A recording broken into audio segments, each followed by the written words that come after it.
Assalamualaikum warahmatullahi wabarakatuh.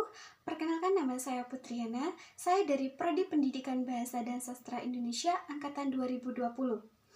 Nah, pada kesempatan ini saya ingin menjelaskan mengenai materi surat lamaran pekerjaan.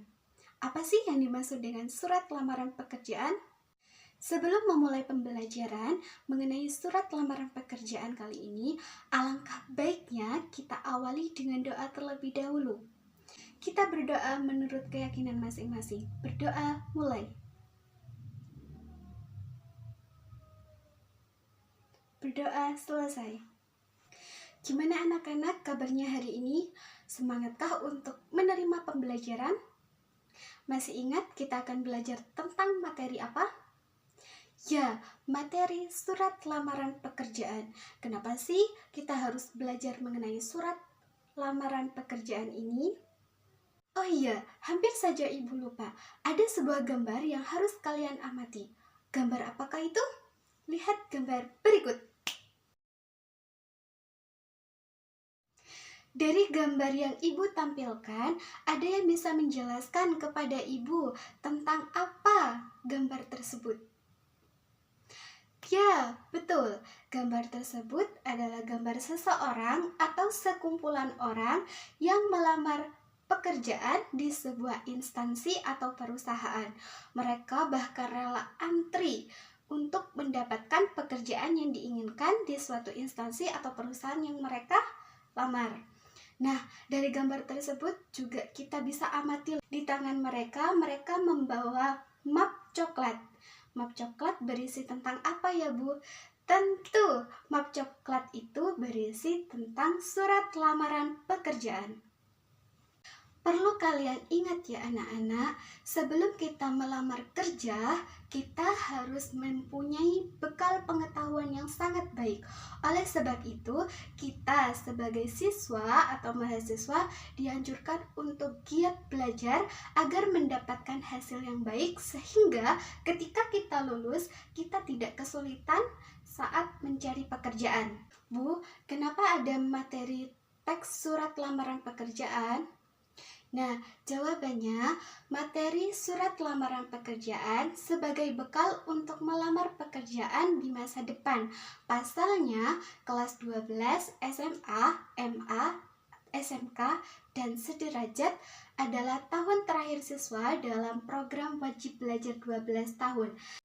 Setelah lulus dari SMA, MA, ataupun SMK, siswa dapat memilih untuk melanjutkan ke perguruan tinggi atau langsung bekerja.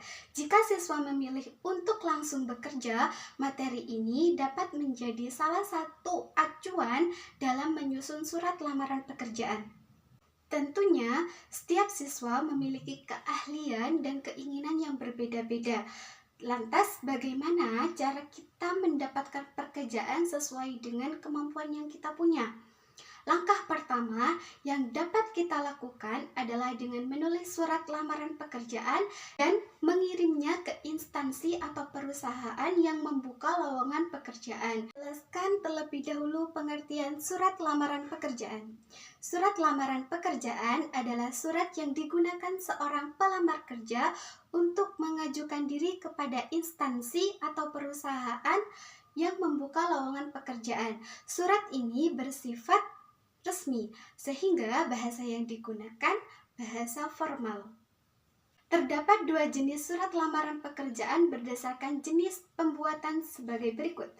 Yang pertama, surat lamaran pekerjaan model gabungan, yakni surat digabung dengan riwayat hidup atau kurikulum fit atau CV, yang artinya CV turut dimuat dalam surat yang akan dikirim. Yang kedua, surat lamaran pekerjaan model terpisah, yakni riwayat hidup atau CV dikirim sebagai lampiran. Model ini lebih banyak digunakan oleh pelamar karena karakter dalam surat ini tidak terlalu panjang. Surat lamaran pekerjaan berfungsi sebagai tanda tertulis yang resmi untuk mengajukan permohonan pekerjaan. Surat ini juga dapat berperan sebagai bahan pertimbangan bagi instansi atau perusahaan untuk menerima pelamar. Selain itu, seperti surat lainnya, surat lamaran pekerjaan juga berfungsi sebagai alat komunikasi dari pelamar untuk instansi tujuan. Mengingat fungsinya yang cukup krusial atau sulit dan rumit, surat ini perlu disusun sebaik-baiknya dengan memperhatikan unsur dan struktur penulisan surat. Berikut beberapa unsur-unsur surat lamaran pekerjaan. Yang pertama, tesis atau pernyataan umum. Bagian ini memuat salam pembuka, dan biodata pelamar. Yang kedua, argumentasi yang menyajikan alasan untuk menerima pelamar. Bagian ini memuat informasi pendukung kompetensi pelamar meliputi fotokopi ijazah, CV atau kurikulum fit, sertifikat yang menunjukkan prestasi. Dan bagian terakhir, ada penegasan atau penutup. Bagian ini memuat harapan pelamar, salam penutup, nama dan tanda tangan pelamar. Surat lamaran pekerjaan terdiri dari kepala surat atau nama instansi atau lembaga perusahaan yang dilamar ataupun yang dituju. Yang kedua, tempat dan tanggal penulisan surat tersebut dibuat. Yang ketiga, ada salam pembuka. Biasanya dalam surat lamaran pekerjaan atau surat yang resmi, itu kan tadi menggunakan bahasa yang formal. Berarti salam pembukanya biasanya menggunakan kata dengan hormat, koma. Yang keempat, tujuan surat lamaran pekerjaan. Dan yang kelima, lampiran pernyataan dari instansi. Keenam, penutup surat. Dan yang terakhir, tanda tangan dan nama terang pelamar. Perlu diingat ya anak-anak, pelamar perlu memperkenalkan diri diikuti dengan nama data diri lengkap meliputi nama lengkap, tempat dan tanggal lahir, alamat lengkap, nomor telepon, riwayat pendidikan, kemampuan hingga riwayat pekerjaan, posisi yang dituju juga perlu disebutkan dengan jelas dalam surat. Bu, surat lamaran pekerjaan kayak apa sih Bu? Ingin tahu deh surat lamaran pekerjaan itu kayak apa? Baik, Ibu tampilkan contoh surat lamaran pekerjaan. Ibu jelaskan contoh yang pertama, contoh surat lamaran pekerjaan. Nah, perlu diingat, tadi kan sudah dijelaskan mengenai unsur-unsur penulisan surat lamaran pekerjaan. Yang pertama ada apa tadi? Ya, ada kepala surat. Yang dimaksud kepala surat di sini adalah kepala atau kop surat meliputi nama instansi atau lembaga yang ditulis dengan huruf kapital, alamat instansi atau lembaga yang ditulis dengan variasi huruf besar dan kecil, dan logo instansi atau lembaga. Apakah di dalam surat tersebut sudah ada yang seperti Ibu katakan? Betul. Nah, di contoh surat ini ada logo dan juga nama instansinya, yaitu SMK Islam Teknologi Al-Fat. Itu rekayasa perangkat lunak perbankan syariah pemasaran. Kalian bisa simak contoh yang sudah ditampilkan. Unsur yang kedua, ada tempat dan tanggal penulisan surat. Apakah di surat tersebut sudah ada tempat dan tanggal penulisan surat? Betul. Dalam surat tersebut dijelaskan Sukabumi 17 Oktober pada tahun 2017. Yang artinya surat ini ditulis di Sukabumi pada tanggal 17 Oktober tahun 2017. Unsur yang ketiga, salam pembuka. Nah, dalam salam pembuka surat lamaran pekerjaan yang mana ya? Salam pembuka dalam surat ini yaitu dengan hormat. Unsur yang keempat, penulisan surat lamaran pekerjaan, ada tujuan surat lamaran pekerjaan. Nah, di contoh yang Ibu tampilkan ini, Ibu baca ya, tujuan dari surat lamaran pekerjaan ini. Berkenaan dengan rencana program SMK IT Al-Fat Kota Sukabumi tentang pelatihan siswa di luar sekolah, yakni praktek kerja industri prakerin pada siswi ahli program keahlian sebagai berikut. Yang pertama, rekayasa perangkat lunak. Yang kedua, perbankan syariah. Dan yang ketiga, pemasaran. Adapun diadakan prakerin yang bertujuan melatih siswa tentang dunia usaha nyata agar menjadi pribadi yang lebih kreatif dan produktif. Maka kami berencana melaksanakan praktek kerja industri di perusahaan selama 2 bulan, yakni selama bulan Februari, Maret tahun 2018.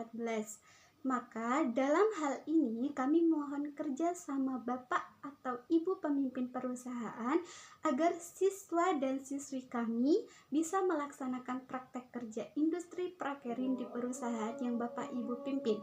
Demikian surat kami sampaikan. Atas perhatian dan kerjasama Bapak Ibu kami ucapkan terima kasih. Yang ada kata demikian surat kami sampaikan itu merupakan penutup dari surat. Di dalam surat tersebut sudah ada tanda tangan dan nama pelamar. Untuk contoh surat lamaran pekerjaan yang kedua, apakah juga sudah sesuai dengan unsur-unsur penulisan surat lamaran pekerjaan? Kita coba cek bersama-sama. Contoh surat lamaran kerja satpam sekolah. Berarti ini merupakan surat lamaran pekerjaan yang ditulis secara pribadi, yaitu untuk mendaftarkan diri menjadi satpam di sekolah. Surat ini sudah ada penulisan tempat dan tanggal penulisan surat, yaitu di Kudus tanggal 3 Desember tahun 2019. Tujuan surat lamaran pekerjaan yang kedua ini berisikan tentang hubungan dengan informasi lowongan yang pekerjaan yang saya peroleh dari guru SMK Negeri 2 Kudus, mengatakan bahwa SMK Negeri 2 Kudus sedang membutuhkan tenaga karyawan sebagai satpam atau security. Saya yang bertanda tangan di bawah ini. Jadi ada penulisan nama, alamat, tempat, tanggal lahir, pendidikan terakhir, dan nomor HP. Seperti yang sudah ada dicontohkan. Contohnya di sini namanya Rudi Haryadi, alamatnya di BR Air Kuning, Desa Air Kuning Jembrana, tempat dan tanggal lahir Air Kuning 24 November tahun 1984, pendidikan terakhirnya SMK Pariwisata TP 45 Padan Negara, dan nomor HP-nya bisa ditulis ya. Nah, nomor HP ini biasanya jika Rudi Haryadi ini sudah diterima oleh pihak sekolah, diterima menjadi sebagai satpam di sekolah tersebut, maka nomor HP ini dihubungi oleh pihak sekolah. Itulah fungsi nomor HP harus ditulis di surat lamaran pekerjaan.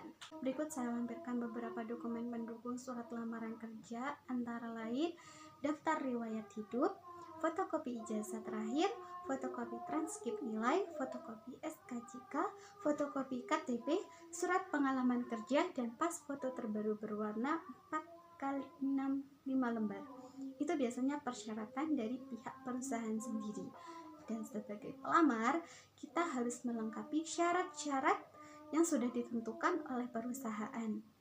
Nah, dari contoh surat lamaran pekerjaan yang Ibu tampilkan, sudah dapat dipahami ya? Oke, sebelum Ibu akhiri, Ibu ucapkan terima kasih.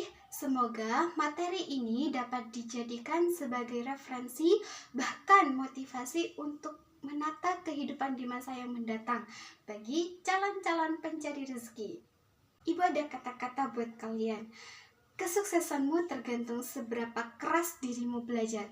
Jika kalian giat untuk belajar, maka tidak ada yang tidak mungkin untuk kalian dapatkan. Saya akhiri. Wassalamualaikum warahmatullahi wabarakatuh.